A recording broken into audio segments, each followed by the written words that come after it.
ध्यान से सुनिएगा। ठाकुर जी जब मन बना लेंगे ना कि मुझे इससे मिलना है, तो उसके साथ क्या क्या होना प्रारंभ होगा।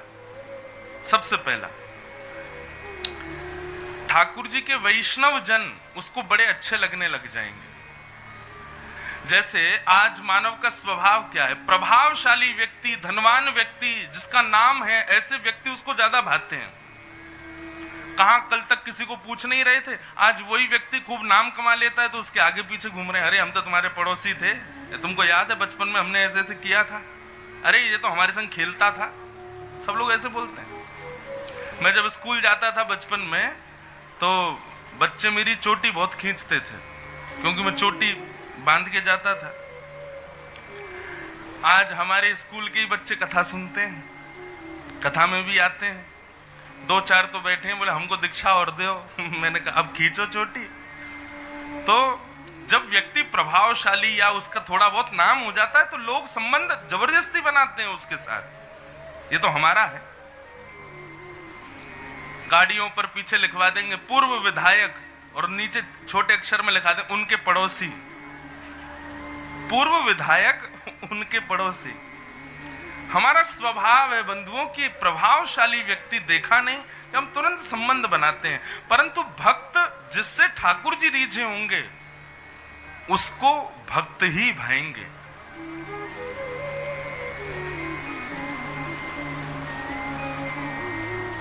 ठाकुर जी जिससे मिलने का मन बना लेंगे, उस भक्त के साथ क्या क्या सिम्टम्स उसमें दिखने लगेंगे। तो उसमें सबसे पहला होगा वैष्णव संत वृंद, वो जहां देखेगा प्रसन्न हो जाएगा। वाह, अरे जय हो, मैंने देख लिया इनको। भगवत भक्त जो हैं, उनके प्रति उसकी निष्ठा प्रगाढ़ हो जाएगी। दूसरी जो चीज उसके भीतर आनी प्रारंभ होगी, कैसी भी स्थिति, कैसी भी परिस्थिति, एक रस, ना ज्यादा प्रसन्न और दुख में ना ज्यादा दुखी, एक रस, एक जैसा स्वभाव रहेगा उसका सदैव। तीसरा, फिर जब वो ऐसे ही गति को आगे बढ़ेगा, तो ठाकुर जी सबसे पहले उसको स्वप्न में दर्शन देंगे। बंधुओं, स्वप्न में ठाकुर जी नहीं दिखते, बहुत कम दिखते हैं। आपने कभी विचार किया?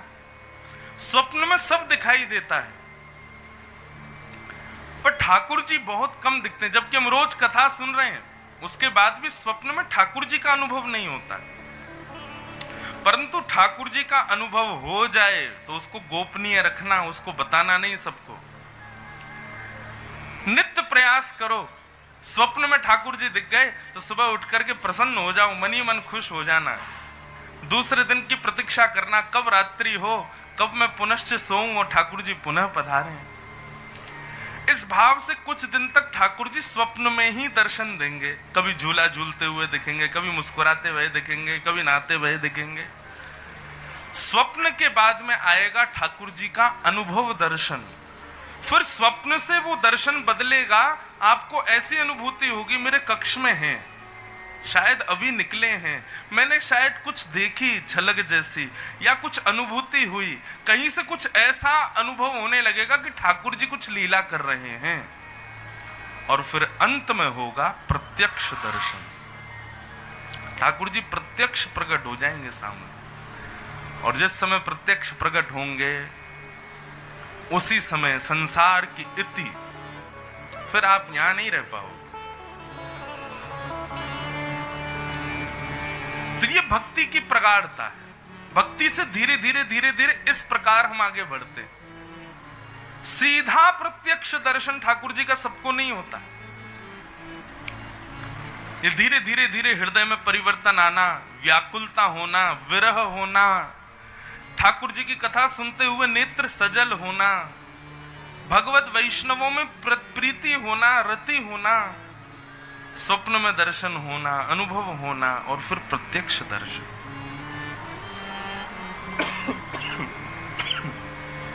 ये क्रिया है। परीक्षित ने चरणों में प्रणाम करते हुए कहा, भगवान अब मुझे मुक्ति की कामना नहीं है, मेरे जीवन के 7 दिन बचे हैं, कृपा करके इन 7 दिन में वो सारे भाव मेरे अंदर आप प्रस्तुत कर दीजिए जिनसे कृष्ण प्राप्ति हो। और इसी भाव को केंद्र में लेकर के यहां से श्री सुखदेव जी महाराज कथा सुनाना प्रारंभ करते हैं।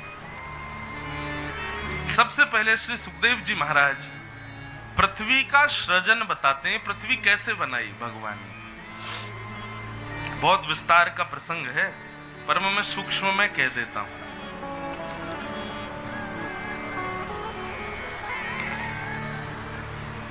भगवान ने एको हम बहुश्याम, मैं एक हूं बहुत होना चाहता हूं। तब नाभि से कमल उत्पन्न, कमल पर ब्रह्मा जी से भगवान ने आज्ञा की सृष्टि करो और ऐसी सृष्टि बनाओ जो कर्म भी करे और भजन भी करे। तब ब्रह्मा जी ने पृथ्वी बनाना शुरू किया और सबसे पहले पृथ्वी पर उद्भिद, पेड़ पौधे आदि इन सबको बनाया। उसके बाद अंडज, अंडे से पैदा होने वाले जीव बनाए। उसके बाद जरायुज, जरा में लिपट कर होने वाले जीव बनाए। उसके बाद स्वेदज, कीड़े मकोड़े आदि इन सब का निर्माण किया। परंतु अभी तक ऐसा कोई नहीं बना पाए जो भजन भी करे कर्म भी करे। तब अंततो गत्वा ब्रह्मा जी ने चतुश्लोकी भागवत का पुरुषण किया और तब उनको बुद्धि आई और तब उन्होंने मानव बनाया। ये हमको गलत पढ़ाया गया कि हम पहले बंदर थे और बंदर से धीरे धीरे मानव बन गए। यदि बंदर से मानव बनते तो हमारे वृंदावन वाले तो बहुत दिनाते बेचारे इंतजार कर रहे हैं वृंदावन के बंदर कब मानव बनेंगे, वो अभी तक बंदर ही हैं। आदि मानव, आदि पुरुष कौन थे? स्वयंभू मनु, जिसकी वजह से हमको मानव कहा जाता है। स्वयंभू मनु प्रथम मानव है पृथ्वी के। ऐसा कहते हैं यदि कोई व्यक्ति अपने गोत्र को भूल जाए, उसको गोत्र याद ना हो, तो वो स्वयंभू मनु का नाम लेकर के संकल्प कर सकता है। स्वयंभू मनु हमारे आदि पुरुष हैं, आदि मानव हैं। तो सृष्टि हुई। सृष्टि में सबसे पहले सनक सनंदन सनातन सनत कुमार बने। उसके बाद 10 मानस पुत्र बने। फिर भगवान शिव का निर्माण हुआ। ब्रह्मा जी के ललाट से प्रकट हो गए भगवान शिव। लेकिन अभी तक कोई ऐसा मानव नहीं बना जो कर्म भी करे भजन भी करे। सब भजन करने वाले होने लगे। तब ब्रह्मा जी ने अपने अंग को 2 रूपों में विभाजित किया और दाहिने अंग से स्वयंभू मनु, बाम अंग से शत्रुपा का निर्माण हुआ। स्वयंभू मनु शत्रुपा के 3 बेटी और 2 बेटे हुए। इस प्रकार अब सृष्टि प्रारंभ हो रही है। इनकी एक पुत्री का नाम था देवहूति और देवहूति का विवाह हुआ कर्दम ऋषि के साथ। कर्दम ब्रह्मा जी की छाया से प्रकट हुए थे और कर्दम ऋषि देवहूति के यहाँ पर भगवान कपिल ने जन्म लिया। बोलो कपिल भगवान की जय। थोड़ा ध्यान से सुनिए। कर्दम ऋषि जो थे ना, इन्होंने हजारों वर्ष तक तपस्या की। तपस्या के बाद भगवान प्रकट हो गए, बोले वरदान मांगो। कर्दम ऋषि बोले जो मांगूंगा सो देंगे आप। भगवान बोले मांगो तो सही, सब देंगे, जो मांगोगे सो देंगे। तो कर्दम ऋषि ने ऐसा वरदान मांगा जो सोचा भी नहीं था किसी ने। क्या मांगा? बहुत ध्यान से सुनना। कि तथा सचाहम परिवोढुकाम समानशीला ग्रह में दधेनु। हे नाथ, मुझ पर कृपा कीजिए और मुझे केवल एक वरदान दे दीजिए। भगवान बोले क्या वरदान चाहिए? बोले ऐसी पत्नी से मेरा ब्याह हो, ऐसी कन्या से मेरा ब्याह हो जो मुझसे भी ज्यादा आपसे प्रेम करती हो। जितनी भक्ति मैं आपकी करता हूं, जितनी सेवा मैं आपकी करता हूं, मुझसे भी 4 गुना 10 गुना ज्यादा आपसे प्रेम और आपकी भक्ति करने वाली एक कन्या मुझे प्राप्त हो जिससे मेरा ब्याह हो जाए। भगवान पहले तो बहुत जोर से हंसे, और हंसने के बाद में कर्दम ऋषि को गले से लगा लिया, बोले जय हो धन्य भैया कर्दम, तुम 1000 वर्ष से इसके लिए तपस्या कर रहे थे? कर्दम ऋषि बोले हाँ। ठाकुर जी इतने प्रसन्न हुए कि नेत्रों से अविरल अश्रुधार गिरने लगी और बिंदु नाम का सरोवर प्रकट हो गया। बंधुओं, एक बात हमारी ध्यान से सुनना। पुत्र की कामना, पुत्री की कामना, सुंदर पत्नी की कामना, सुंदर पति की कामना, यह संसार में किसी भी संबंध की कामना या किसी भी वस्तु की कामना आप बिहारी जी से कभी नहीं कर सकते। उसको स्वार्थ भक्ति कहा जाता है। परंतु हम मानव बड़े चतुर हैं ना, हमको तो चाहिए कुछ ना कुछ, तो इसके पीछे एक काम आप कर सकते हो, बिहारी जी से कुछ भी मांगो, उस वस्तु के पीछे उद्देश्य भगवत भक्ति ही मांगो।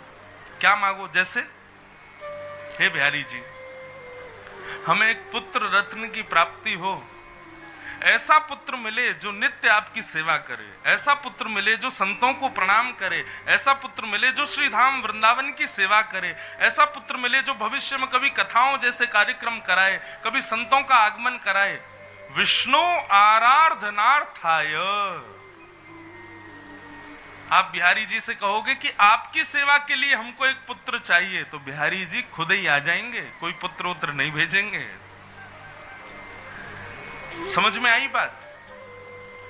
जितने भी कुआरे लोग बैठे हो यहाँ पे, जिनके ब्याह नहीं हुए हैं, जिनके ब्याह हो गए अब तो वो कुछ कर नहीं सकते, लेकिन जो कुआरे बैठे जिनके ब्याह नहीं हुए, देखो गृहस्थाश्रम में तो प्रवेश करना, ब्याह तो करना ही है, लेकिन बड़ी विडंबना है भैया संसार की। आप कभी विदेश जाना, अगर आप वेजिटेरियन हो ना तो आपको पहले लिखवाना पड़ेगा, अगर आप नॉन वेजिटेरियन हो तो आपको बताने की जरूरत नहीं है। सोचो कितनी विषम परिस्थिति में जी रहे हैं हम लोग। अगर आप शाकाहारी हो तो आपको पहले ही होटल में बताना पड़ेगा, फ्लाइट में बताना पड़ेगा, और आप मांसाहारी हो तो आपको बताने की जरूरत नहीं है। संसार पापियों से भर चुका है। आजकल भक्त बनने में 4 बार सोचना पड़ता है कि भाई भक्त बन गए, कल को भविष्य में कोई भक्त नहीं मिला तो कैसी परिस्थिति।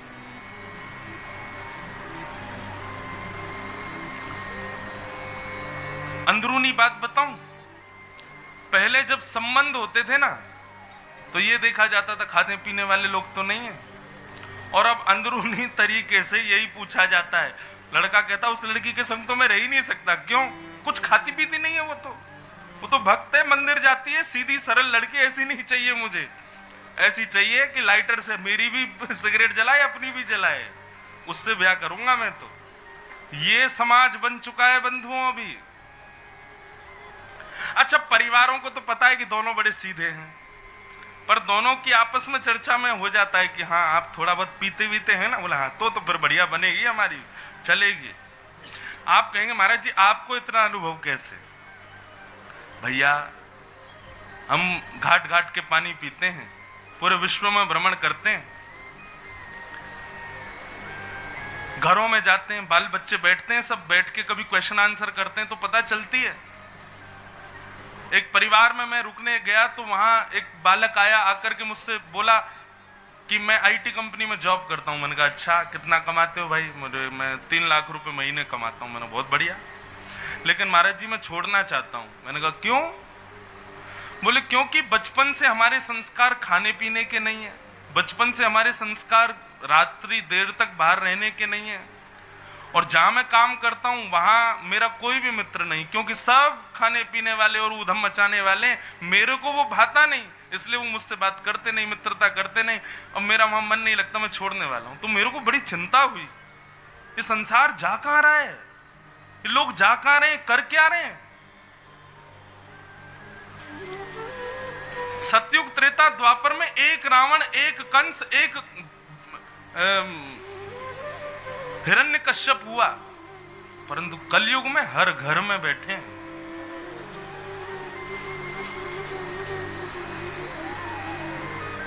पहले एक राक्षस की चर्चा होती थी कि लंका में एक राक्षस बैठा है, परंतु आज और आने वाले समय में पता है ऐसी चर्चा होगी, हाँ भाई मां गोवर्धन में एक कोई भक्त है, बाकी तो सब राक्षस ही हैं।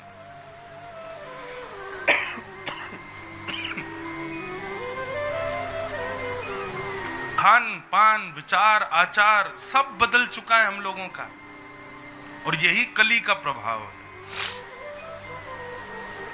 इसलिए भैया जो भक्त लोग हो, कुआरे हो, अभी ब्याह नहीं हुआ है, जहां भी जाओ, जिस भी मंदिर में जाओ, जिस भी तीर्थ में जाओ, ये श्लोक याद कर लो करदम ऋषि का। और करदम ऋषि की तरह आप भी ठाकुर जी से यही प्रार्थना करो, देखो हम गृहस्थाश्रम छोड़ तो सकते नहीं, हमारी इतनी भक्ति नहीं मीराबाई जैसी, हमारी इतनी भक्ति नहीं सूरदास जैसी कि हम घर परिवार छोड़ने, रहना तो पड़ेगा, लेकिन हे नाथ कृपा करना हमारे जीवन संगी जो भी मिले वो आपका भक्ति ही मिले।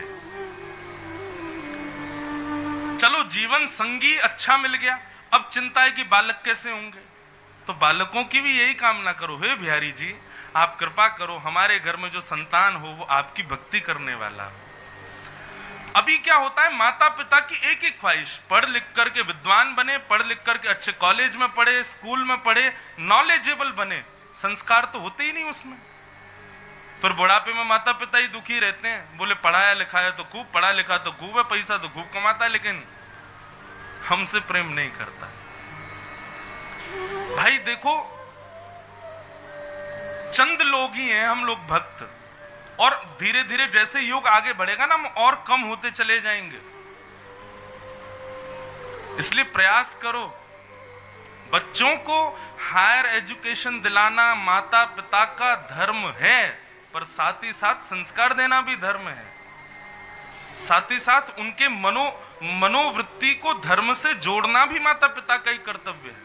कोई गुरु या कोई कथावक्ता नहीं सुधार सकता किसी को, उसका जितना सुधाराव उसके माता पिता कर सकते हैं उतना कोई नहीं कर सकता। ये चिंता का विषय होना चाहिए।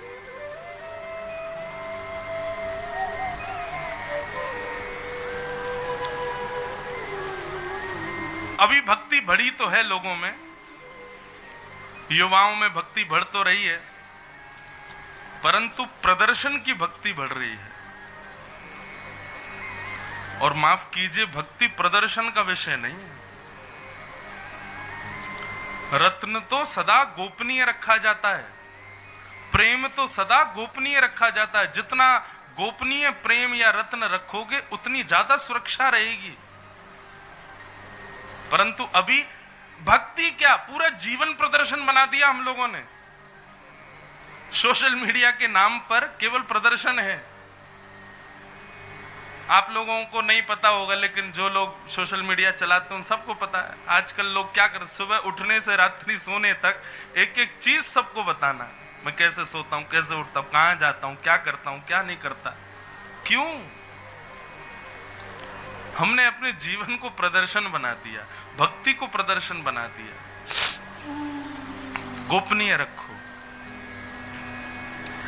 तो करदम ऋषि ने, अच्छा देखो, करदम ऋषि ने भगवान से मांगा कि ऐसी पत्नी मिले जो मुझसे भी ज्यादा आपसे प्रेम करे। तो ठाकुर जी इतने प्रसन्न हो गए। भगवान बोले, करदम स्वयं भूमनु जो प्रथम मानव है पृथ्वी की, उनकी बेटी है देवभूति, बहुत सुंदर है, और सुंदरता से भी ज्यादा वो मेरी भक्त है, उससे तुम्हारा ब्याह होगा, परसों तुम्हारा ब्याह होगा। ये तो रहा तुम्हारा वरदान। अब एक वरदान मैं अपनी तरफ से देना चाहता हूं। करदम ऋषि बोले, क्या? बोले, तुम्हारे यहां पुत्र बनकर के मैं ही आऊंगा, मैं भगवान ही तुम्हारे यहां पुत्र जन्म लूंगा। Buy one get one free। मांगा एक वरदान, मिले दो। लोग कहते हैं ठाकुर जी से मांगना बुरा। मांगना बुरा कब? जब संसारी उपभोग मांगा गया, लेकिन भगवत भक्ति ही उस संसार में मांगी गई हो तो वो बुरी नहीं है। आप ठाकुर जी से पुत्र भी मांगो, पुत्री भी मांगो, पत्नी भी मांगो, पति भी मांगो, अच्छे संबंध भी मांगो, लेकिन सबके पीछे उद्देश्य क्या हो? हे बिहारी जी, मिले ऐसा जो आपका भक्त हो, मिले ऐसा जो हमें आपके पास लाए, मिले ऐसा जो संतों की सेवा करे।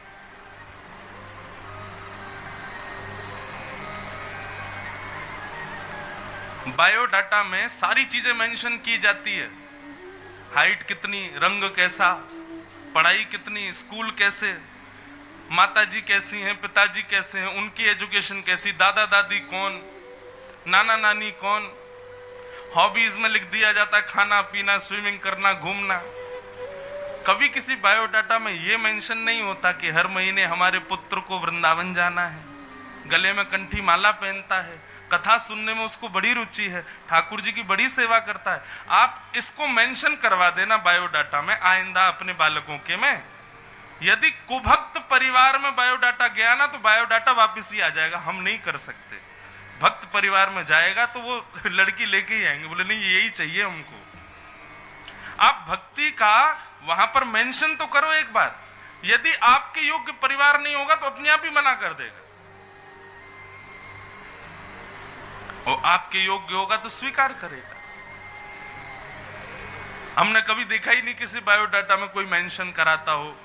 कथा सुनना अच्छा लगता है, वृंदावन जाते हैं, गोवर्धन परिक्रमा करते हैं। हमारा बेटा जो है 200 माला रोज करता है, नाम की हरे नाम संकीर्तन करता है, तिलक लगाता है, कभी नहीं लिखते। अच्छा, इसमें भी यदि शर्म आ रही है कि हम बायोडाटा में कैसे मेंशन कर दें कि हम भक्त हैं, तो फिर तुम भक्त कहाओ भी मत खुद को, इतनी शर्म आ रही है तो। भक्त हो तो मेंशन करो सब जगह, ताकि पता चले कि भाई भक्त हैं, हमको भक्ति ही चाहिए। और जब भक्ति के संबंध की संबंध वस्तु मांगेंगे, कल्याणकारी हो। भगवान ने कहा कर्दम ऋषि जाइए, आपके यहां पुत्र बन के मैं ही आऊंगा। और कर्दम ऋषि का विवाह देवहूति के साथ में हुआ। देवहूति से विवाह के बाद सुंदर कथा है, बड़ी लंबी है, थोड़ा सूक्ष्म में सुनाऊं। देखो, भागवत ना बंधुओं 7 दिन और 4 घंटे का विषय नहीं है, इतना विस्तृत है भागवत, इतनी विस्तृत है। इसलिए हम अगली साल 2024 में 2 कथाएं ऐसी कर रहे हैं जो 30-30 दिन की हैं, 1 महीने की, ताकि अपने संपूर्ण जीवन में एक बार, मुझे औरों से मतलब नहीं, मुझे खुद के लिए, कि मैं कम से कम अपनी व्यासपीठ को एक बार न्याय तो दूं पूरी कथा कह के। इतनी कथाएं हमको संक्षेप में कहनी पड़ती हैं, क्योंकि आज ये यहां पहुंचना है, समय इतना है, हम ही लेट आए हैं, तो बड़ा दिक्कत हो जाती है। और भागवत 4 घंटे का विषय नहीं, 30 दिन का भी विषय नहीं है, पूरा जीवन बोलता रहूं तो भी भागवत छोटी पड़ जाएंगे, इतनी विस्तृत है भागवत। तो कर्दम ऋषि ने जब देवहूति के साथ में विवाह हुआ, तो देवहूति का स्वरूप इतना सुंदर था कि कर्दम ऋषि उनको देखते देखते देखते समाधि में चले गए, अपनी पत्नी को, और विवाह के तुरंत बाद। और समाधि भी 1-8 घंटे की नहीं थी, 60 वर्षों तक समाधिस्थ रहे। 60 वर्ष बाद जब नेत्र खुले कर्दम ऋषि के, तो सामने वृद्ध मैया बैठी थी। कर्दम ऋषि ने कहा, जय हो मैया, मेरी पत्नी देवहूति, आपने देखा उसको? देवहूति मैया बोली, मैं ही हूं देवहूति। बोले आप तो वृद्ध हो गई। बोले तो आप ब्याह करते ही 60 वर्ष की समाधि में चले गए। देवी आप चिंता मत करो, इस सरोवर में स्नान करो, ये बिंदु सरोवर है, भगवान के आंसुओं से बना है। जैसे ही देवहूति ने स्नान किया तो पुनश्च नवीन हो गए। और तब हमारे भारत में सबसे पहला विमान बनाया गया, जिसका नाम था कामग विमान। बंधुओं, भारत ने सारे जितने यंत्र हैं, जितने यान हैं, जितना सब कुछ है, सब पहले निर्माण कर दिया। अभी कुछ दिन पहले भारत ने एक यान छोड़ा, सूर्य के 1% पास जा रहा है, सूर्ययान। लोग बोले भारत पहली बार जा रहा है, पहली बार। अरे पूरी दुनिया गाती है सुबह सुबह, जुग सहस्त्र योजन पर भानु, लिल्योता ही मधुर फल जानू।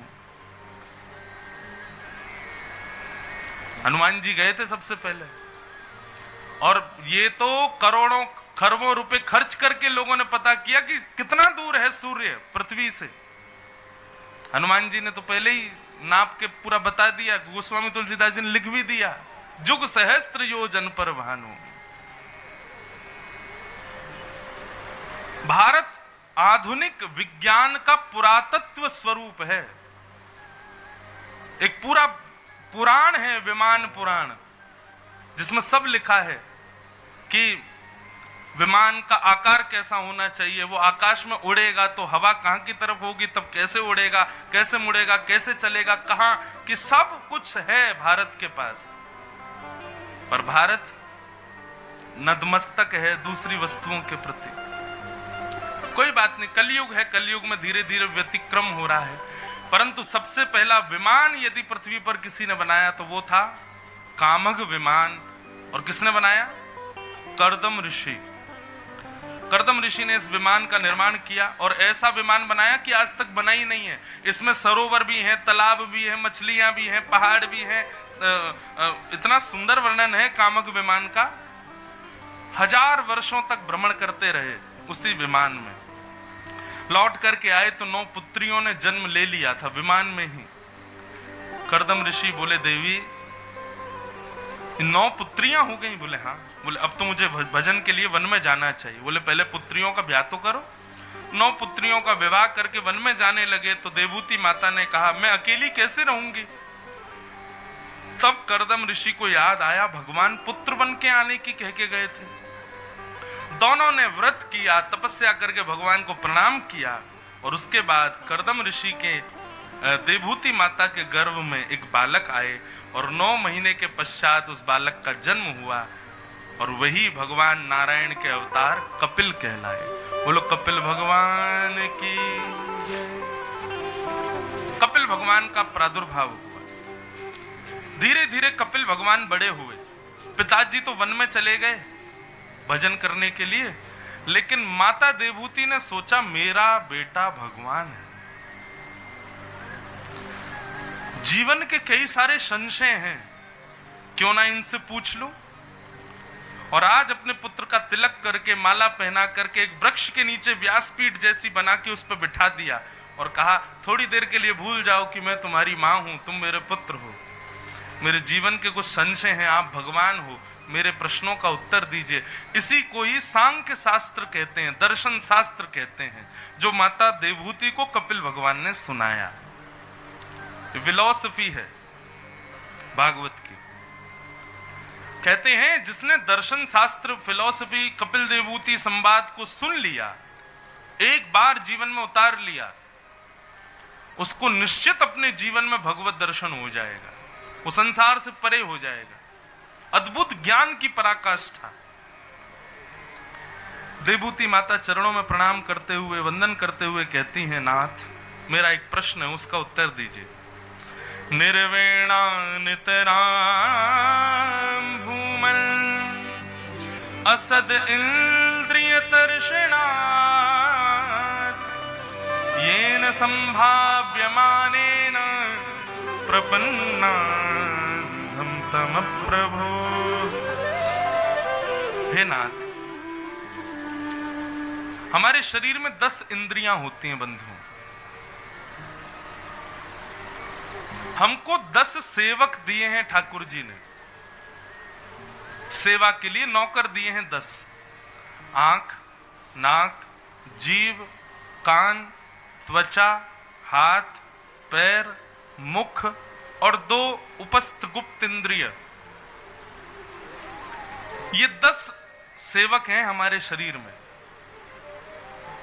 परंतु पता है क्या हो गया है तो ये सेवक आए तो हमारी सेवा करने, पर जैसे जैसे हम बड़े होते हैं संसार के विषयों की वजह से हम इनके सेवक बन जाते हैं।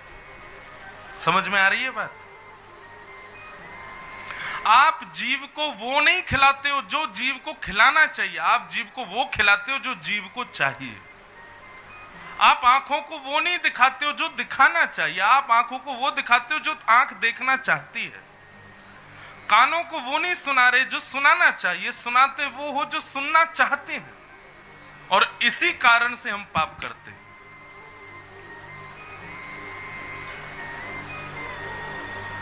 मांस की जरूरत नहीं है जीव को,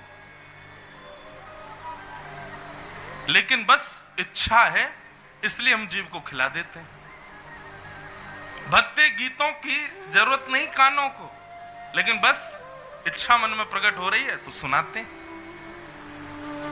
भद्दे दृश्य, गंदे दृश्य देखने का हमारी जरूरत नहीं है, बस नेत्रों की इच्छा है इसलिए दिखाते हैं। तो देवहूति माता ने प्रश्न किया, भगवान ऐसा कोई उपाय बताइए कि जिससे मेरी इंद्रियां शांत हो जाएं, इनके अंदर कोई इच्छा प्रकट ना हो। ये बार बार इनकी इच्छाओं को पूरी करने के लिए जो हम भागदौड़ कर रहे हैं, इससे मैं कैसे बचूं? कृपा करके मुझे यह बताओ। प्रश्न समझ में आया?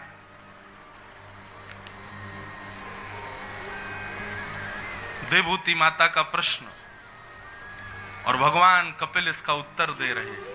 श्री भगवान उवाच योग आध्यात्मिकः पुंसाम् विश्वक्सेन मतो निःश्रेयसाय मे अत्यन्तो परतीर्यत्र दुःखस्य च सुखस्य च।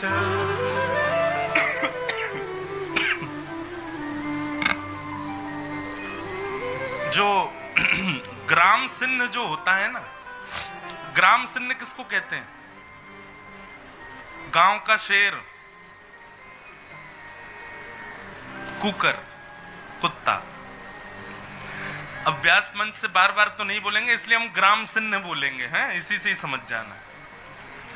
तो ग्राम सिन्न जो होता है उसका सबसे प्रिय भोजन क्या होता है बताओ?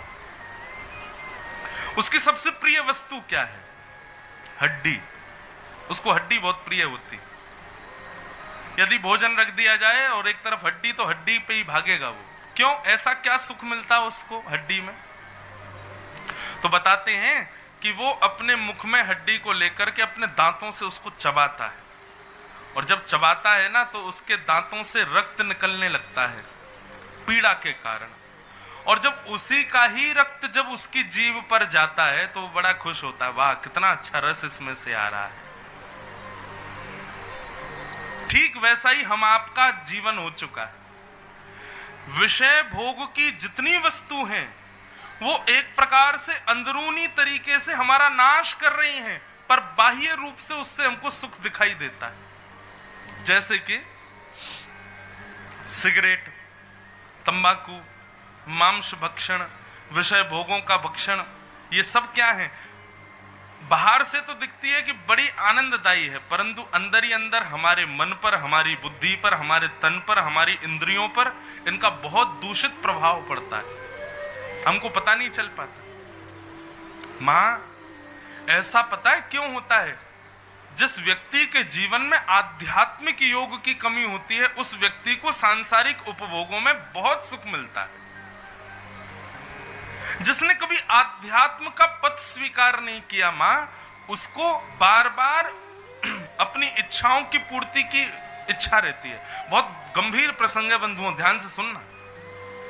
उसको बार बार मन होता है कि मैं ऐसा करूं, मैं ये करूं, अब मैं कानों के लिए ये सुनाऊं, आंखों को ये दिखाऊं, जीभ को ये खवाऊं, हाथों को ऐसा स्पर्श दिलाऊं, पैरों को यहां ले जाऊं।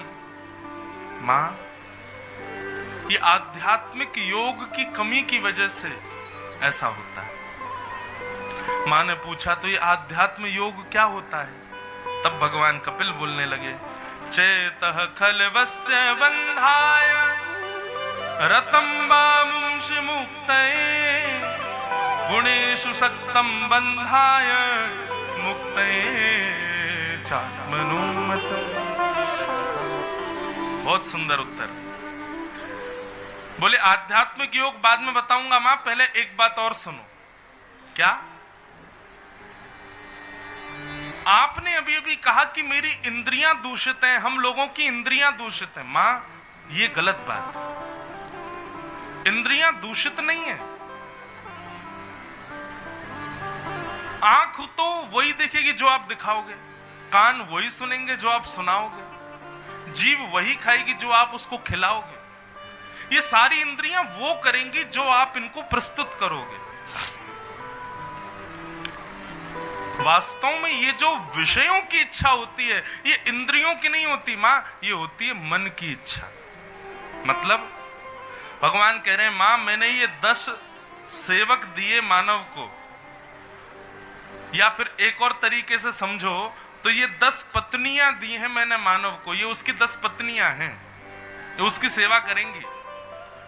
परंतु धीरे धीरे क्या होता है, इन 10 पत्नियों को कोई और अच्छा लगने लग गया। और वो कौन है? बोलो आपका मन।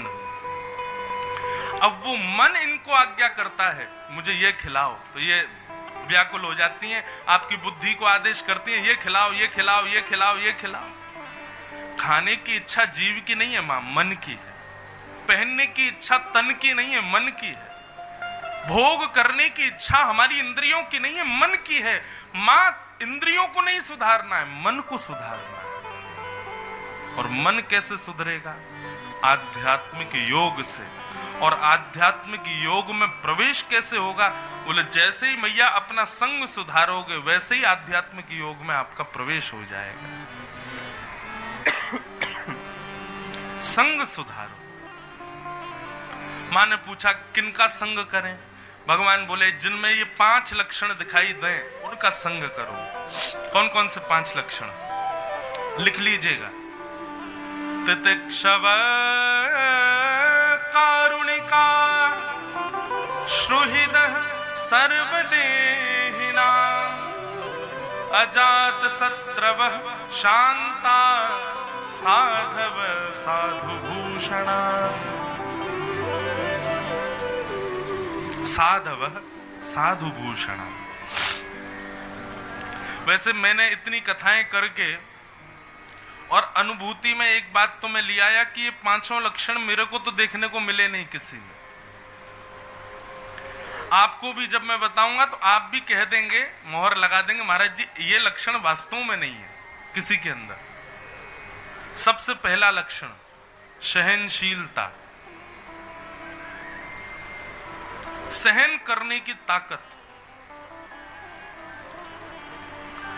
आप कहोगे महाराज जी अरे नहीं नहीं, हमें कितनी भी देर धूप में घुमा लो हमें चिंता नहीं होती, हमें कितना भी ठंडा पानी पिला दो हमें कोई दिक्कत नहीं होती, हमें कितनी भी मिर्च खिला दो हम सहन कर लेते। इसको सहन करना थोड़ी बोलते हैं। सहन करना किसको कहते हैं? किसी व्यक्ति का अवगुण उसके मुंह पे जाके बोल दो, फिर देखो कितना सहनशील है। 2 मिनट में विचलित हो जाएगा, 2 मिनट में उसका मन व्याकुल हो जाएगा। भले ही हो सकता है बाहर दिखाए नहीं, अंदर ही अंदर गालियां देने लग जाएगा। कई लोग मंदिर जाते हैं तो मैंने देखा वो कान पकड़ते हैं मंदिर जाके, ऐसे करते हैं। क्यों?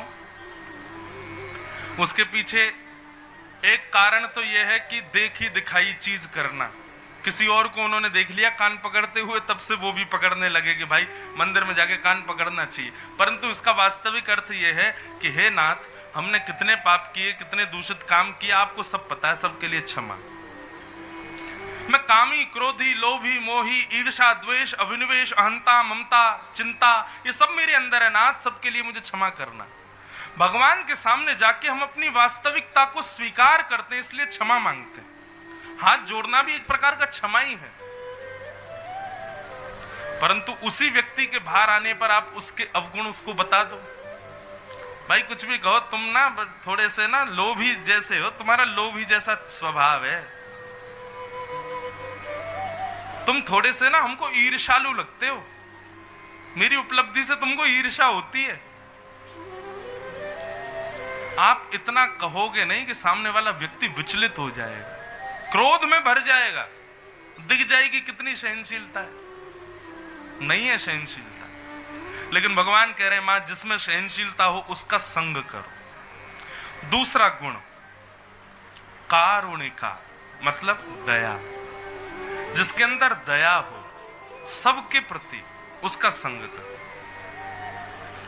तीसरा गुण श्रुहृदः सर्वदेहिनाम, सबका भला चाहने वाला हो। केवल मैं, मेरे बच्चे और मेरा परिवार खुश रहे इसी में ही सीमित ना रहे, सब खुश हों, इस बात में जो रहता हो।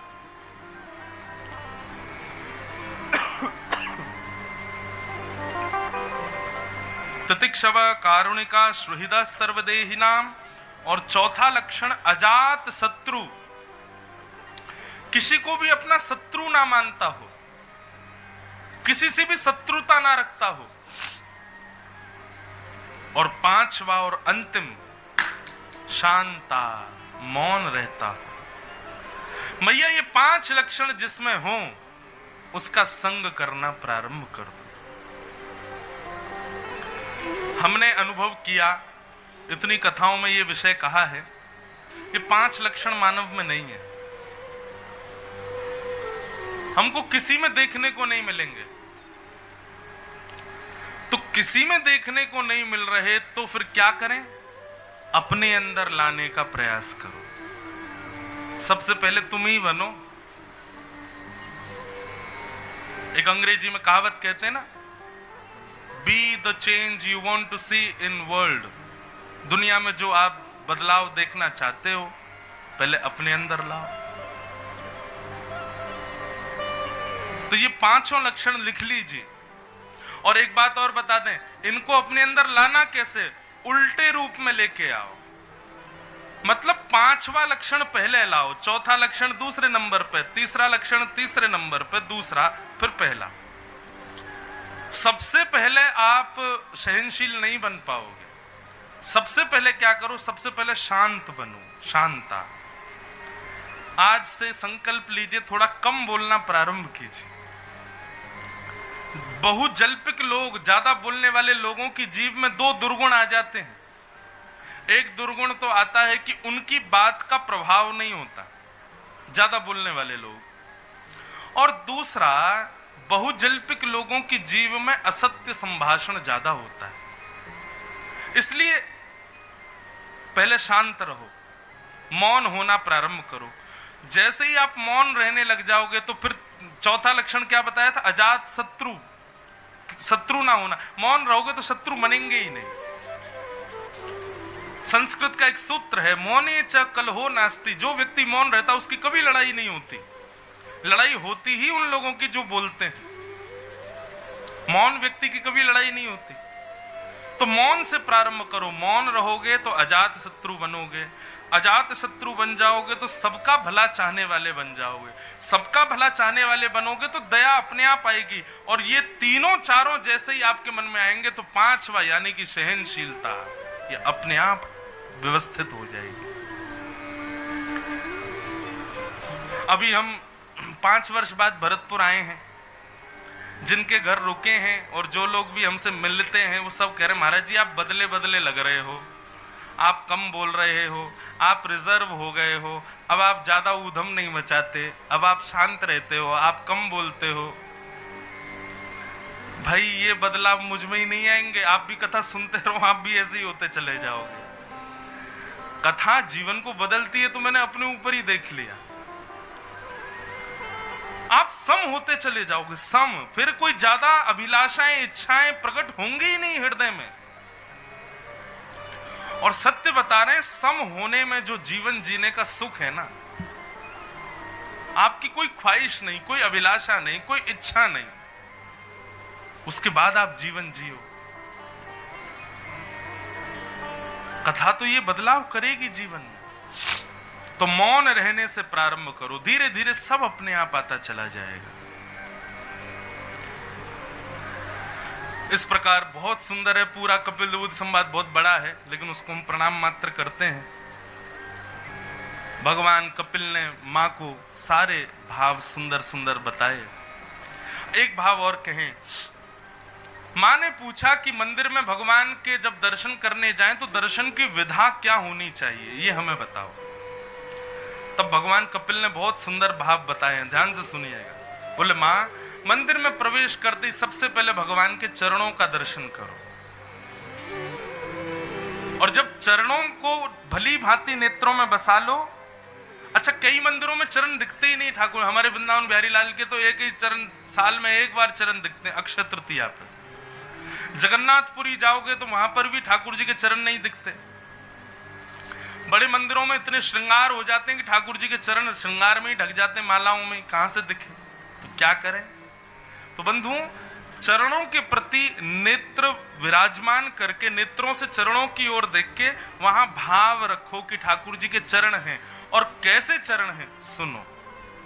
संचिंतयेत् भगवतश्चरणारविंदम वज्रांकुशध्वज सरोरुह लांछनाट्यम उत्तुंग रक्त विलसन नख चक्रवाल, ज्योत्स्ना विराहत महत हृदयांधकार। अच्छा, एक प्रश्न करें, कभी भगवान यदि प्रत्यक्ष आपके सामने प्रकट हो गए तो आप उनको पहचानोगे कैसे? बताओ, कोई आइडेंटिफिकेशन है आपके पास कि ये भगवान है? सब कहेंगे मोर मुकुट पहन के आएंगे, वैजंती माला पहन के आएंगे, ऐसे त्रिभंग लली, लो मैं बन के आ जाऊं अभी पीछे से, मैं मुकुट पहने आऊं, वैजंती माला ऐसे खड़े हो जाऊं। स्वरूप तो कोई भी धारण कर सकता है।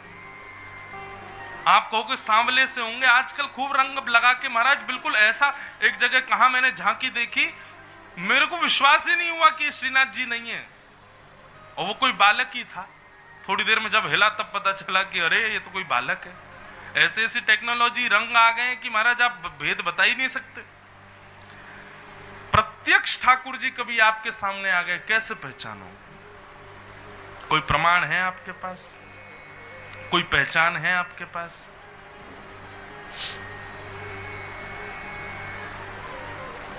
अगर रूप स्वरूप को आप ध्यान में रख रहे हो तो ठाकुर जी छद्म वेश में आएंगे, आप पहचान ही नहीं पाओगे, वेश बदल के आएंगे, कैसे पहचानो? ठाकुर जी बंधुओं सब बदल सकते हैं, अपने चरण नहीं बदल सकते। ठाकुर जी की पहचान केवल चरणों से हो सकती है। हमारे शास्त्रों में, हिंदू वैदिक सनातन धर्म में क्यों कहा सबको प्रणाम करो? क्योंकि भाई चरण छुओगे और तुमको पहचान होगी तो पता चल जाएगा कि मैंने कहीं किसी और रूप में आए भगवान के पैर तो नहीं छू लिए। ठाकुर जी के चरण कैसे? अरुण चरण राधा रमण के, अरुण चरण राधा रमण के। कमल का कभी स्पर्श करना, कमल की जैसी कोमलता होती है, कमल का जैसा स्पर्श होता है, ऐसे तो ठाकुर जी के चरणों की त्वचा का स्पर्श है। हमें भी कभी स्पर्श तो मिले नहीं, लेकिन अनुभूति जो यहां बताई गई, पहचान, उससे आधार पर आपको बता रहे। कमल का जैसा स्पर्श होता है कमल की पंखुड़ियों का, ऐसे ठाकुर जी के चरणों का स्पर्श है। दूसरा, आकृति कमल के जैसी है चरणों की। तीसरा, ठाकुर जी के जो नख हैं, चरण कमलों के नख, वो हमारे जैसे सामान्य नहीं है, उनमें से एक अद्भुत आभा प्रकट होती है। मानो ऐसा लगेगा कि कोई दिव्य प्रकाश उनमें से प्रकट हो रहा है, साधारण चरण नहीं है। और तीसरी पहचान, ठाकुर जी सामने खड़े हो, चरण देख के भी आप नहीं पहचान पाओ, तो यदि चरण उठाएंगे तो उनके पैर का तलवा यदि दिख गया तो उसमें चिन्ह बने होंगे, वज्र होगा, अंकुश होगा, ध्वजा होगा, गदा होगी। इस प्रकार के ठाकुर जी के चरणों में चिन्ह बने होंगे। और अंतिम और सबसे श्रेष्ठ, ठाकुर जी के चरण देखते ही आपके हृदय में जितने विकार, जितनी दूषित भावना, जितनी दूषित हमारी आदतें हैं, देखते ही सब नष्ट हो जाएंगे। समझ जाना ये ठाकुर जी। इसलिए हमारे यहां कहा गया, जिसको देखो पहले उसके चरण देख लो। क्या पता किसी रूप में, ना जाने किस रूप में तो हे नारायण मिल जाए, किस रूप में आ जाए ठाकुर जी।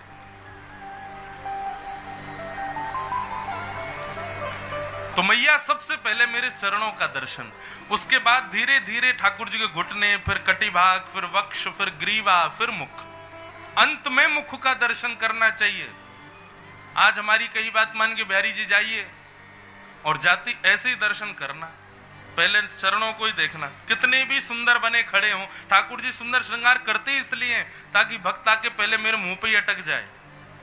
आप भी आज चतुर बन के जाओ, सबसे पहले चरण ही देखना, उसके बाद फिर घुटने देखना, फिर कमर देखना, फिर वक्ष देखना, फिर ग्रीवा, फिर मुख देखना। आप कहेंगे इससे क्या होगा? आप जब मंदिर से बाहर आओगे, जब जब नेत्र बंद करोगे, तब तब वो स्वरूप आपको दिखेगा। वो हृदय से जा नहीं पाएगा स्वरूप। एक प्रकार का स्कैनिंग है ठाकुर जी की। अभी क्या होता है, हम दर्शन करके आए, भूल जाते हैं कैसे थे ठाकुर जी। इस प्रकार आप दर्शन करोगे, कभी नहीं भूल पाओगे कि ठाकुर जी का ये स्वरूप कैसा है। मैं तो खुद प्रैक्टिकल करके देखें। हम श्रीनाथ जी जितनी बार गए उतनी बार का भाव बता सकते हैं कि इस समय गए थे तब ठाकुर जी ने ऐसी पोशाक पहनी थी, ये माला थी, मुकुट ऐसा था, ये था, ये था, ये वहां का वातावरण था। क्यों? क्योंकि विधा ऐसी बताई गई, उस विधा के अनुसार दर्शन करोगे। अच्छा, एक और बात, मंदिर में कई लोग आंख बंद करके खड़े होते हैं, तो फिर मंदिर ही क्यों आए हो जब आंख ही बंद करनी है तो? लेकिन एक बात कहें, आंख बंद करने की विधा है, पर कैसे? पहले ठाकुर जी को दर्शन करो, दर्शन करके उस छवि को हृदयांगित करो, और फिर नेत्र बंद करके चेक करो कि दिख रहे हैं कि नहीं भीतर। नेत्र बंद करके देखो ये स्वरूप जो बाहर है ये भीतर दिख रहा है कि नहीं। जब तक नहीं दिखे तब तक आंख खोल खोल के फिर बंद करके देखो दिख रहा है कि नहीं। नहीं दिख रहे तो फिर खोलो, फिर देखो, फिर देखो, हाँ अब दिख रहे हैं, तब जाओ मंदिर से। ये विधा है दर्शन की। भगवान कपिल समझा रहे हैं देवभूति माता को, बहुत सुंदर है कपिल देवभूति संवाद। संपूर्ण मां के प्रश्नों के उत्तर देते हुए अंत में भगवान कपिल ने माता देवभूति से कहा, मां आपने इतने प्रश्न किए, मैंने सबका उत्तर दे दिया, सारे उत्तरों का सार आपको क्या समझ में आया बताओ। तब देवभूति माता कहती है, अहो वतस्व पचोतो गरिया यज्जिह्वाग्रे वर्तते नाम तुभ्यं ते पुस्तपस्ते जुहुवो सृष्णिरार्या ब्रह्मानुच नाम गृणन्ति ये। बोले हे नाथ बताऊं मुझे क्या समझ आया? बोले क्या? बोले संसार में जीव का यदि उद्धार करना हो, ना तप से होगा, ना जप से होगा, ना यज्ञ से होगा, ना मेरू समान पर्वत दान करने से होगा, ना गंगा स्नान से होगा, ना किसी से होगा। बोले क्या? बोले केवल और केवल जीव के अग्रभाग पर आपके 2 अक्षर के नाम को व्यक्ति विराजमान कर ले, उसका कल्याण केवल आपका नाम कर देगा नाथ। मुझे यह समझ में आया। भगवान कपिल अपने आसन से खड़े हो गए, बोले मां बस यही सार है। हमारा नाम सर्व प्रकार के क्रिया साधन सबसे। बंधुओं आज मेरा इंटरव्यू हो रहा था कथा में आने से पहले, उन्होंने भी ऐसा ही कुछ प्रश्न किया, तो एक भाव आया मन में। और भाव क्या आया? बंधुओं देखो ठाकुर जी का नाम क्या है? रेनकोट। रेनकोट है। बारिश तो हो रही है पापों की, लेकिन रेनकोट पहन करके जाओगे तो थोड़े बहुत ही गीले होगे, पैर हो जाएंगे गीले, हाथ हो जाएंगे गीले, लेकिन सर्वांगीण अंग बच जाएगा। इस घनघोर कलिकाल में आप पाप से बच नहीं सकते, चाहे आप कितने भी बड़े धर्मावलंबी हो, आपसे पाप हो ही जाएगा। कलयुग किसी ना किसी रूप में करवा देगा। लेकिन यदि आप नाम का आश्रय लेकर के रहोगे तो वर्षा कितनी भी तेज हो, आप थोड़े बहुत कहीं कहीं से गीले हो जाओगे, लेकिन सर्वांगीण अंग आपका सूखा रहेगा। इसलिए इस नाम रूपी रेनकोट को पहन करके रहो। ज्यादा साधन, ज्यादा नियम करने की आवश्यकता नहीं है, ज्यादा व्रत, ज्यादा तप, ज्यादा अनुष्ठान की आवश्यकता नहीं है। बस अनुष्ठान करना ही है, कुछ करना तो केवल इतना कर लीजिए कि ठाकुर जी के नाम को दिन भर मुख से बोलो, भगवत नाम उच्चारण होता रहे इस मुख से, बस। जिस देश में, जिस वेश में, परिवेश में रहो, राधा रमण राधा रमण राधा रमण कहो।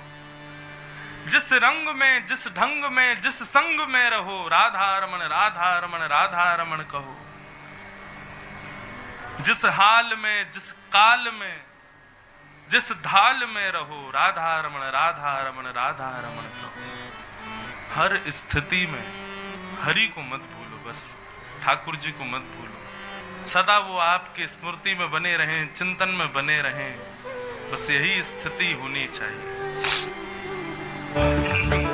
गोस्वामी तुलसीदास जी की एक रचना है, उसका नाम है विनय पत्रिका।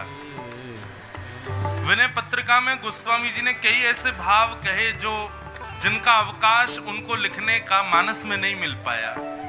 उन्होंने उन भावों को, उन पदों को विनय पत्रिका में लिखा। विनय पत्रिका का एक इतना सुंदर पद है, पूरा पद गाने में तो बहुत समय लगे, लेकिन उस पद का भाव इतना अद्भुत है।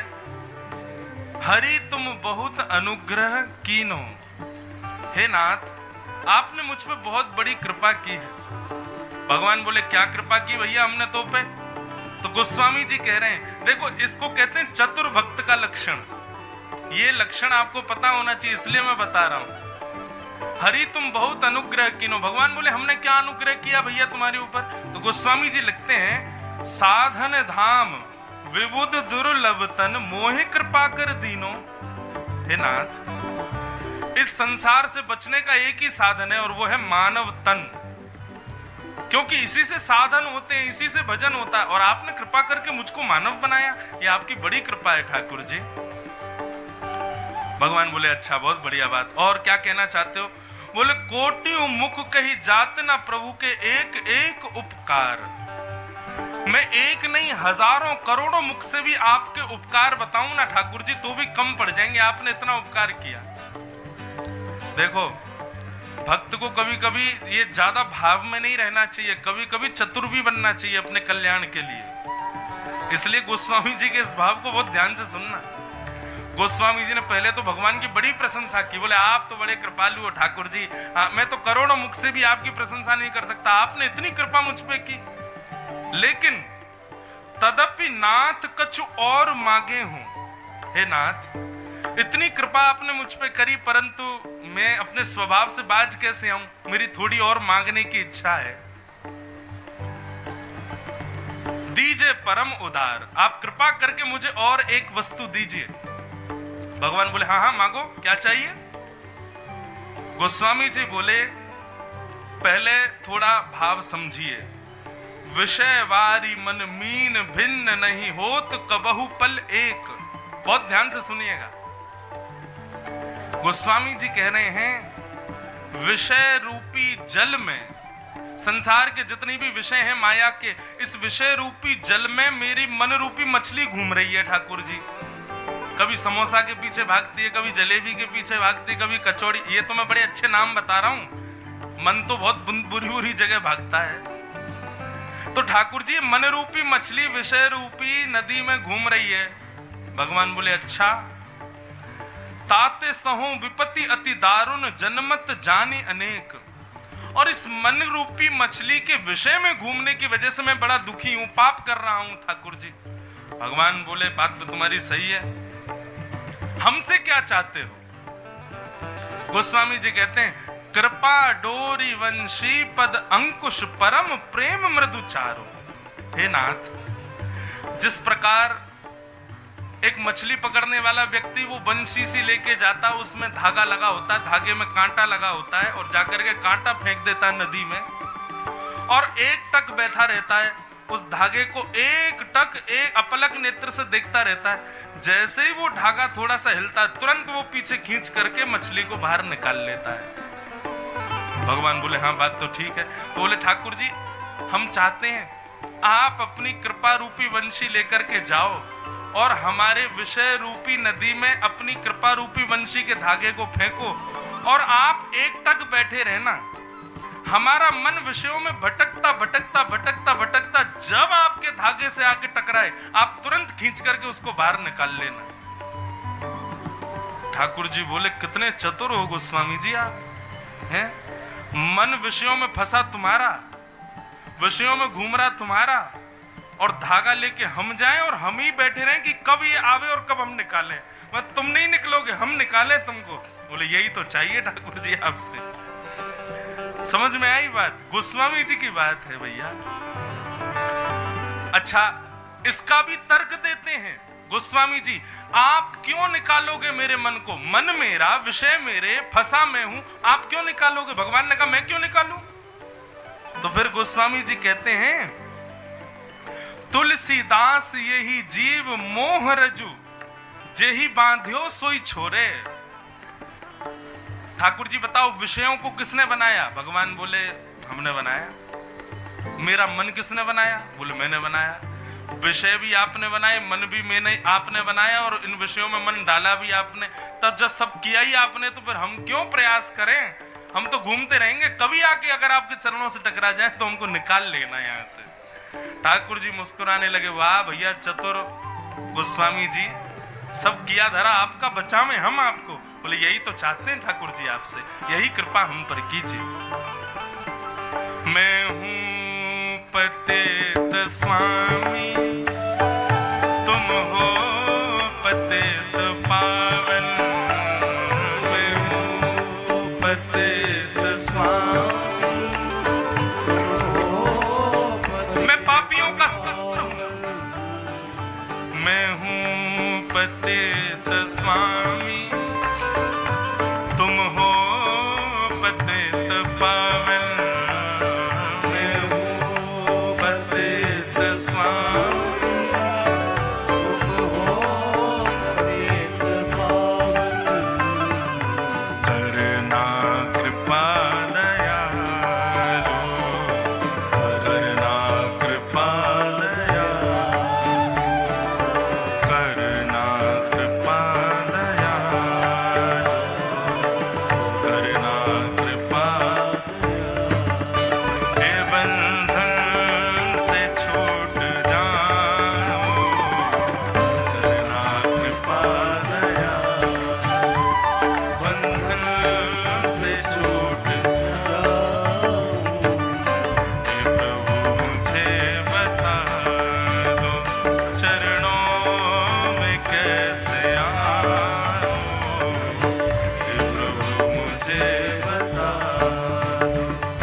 जय गोविंद राधे गोपाल राधे।